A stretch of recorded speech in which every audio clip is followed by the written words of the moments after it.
સમજાણ છે. આ ચોપાઈ છે ને મંત્ર સમાન છે. કઈ ચોપાઈ? દીન દયાલ દીન સંભારી હરહુ નાથ મમ સંકટ ભારી.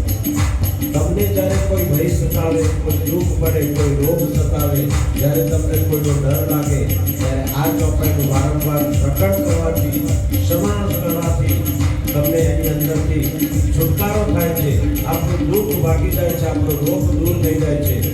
તો જ્યારે હનુમાનજી અયોધ્યામાં પાછા રવાના થવાના હોય છે, ત્યારે સીતાજી આ સંદેશો પાઠવવા માટે આ ચોપાઈ બોલે છે કે દીન જાણીને, ગરીબ જાણીને મારું રક્ષણ કરો પ્રભુ.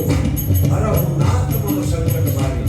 મારી ઉપર જે સંકટ આવ્યું છે, સંકટને દૂર કરો. તો સીતાજીનું દુઃખ હરણ કરવા માટે રામને જો લંકા જવું પડતું હોય, તો મારા તમારા દુઃખ ભગવાન કેમ ના દૂર કરે?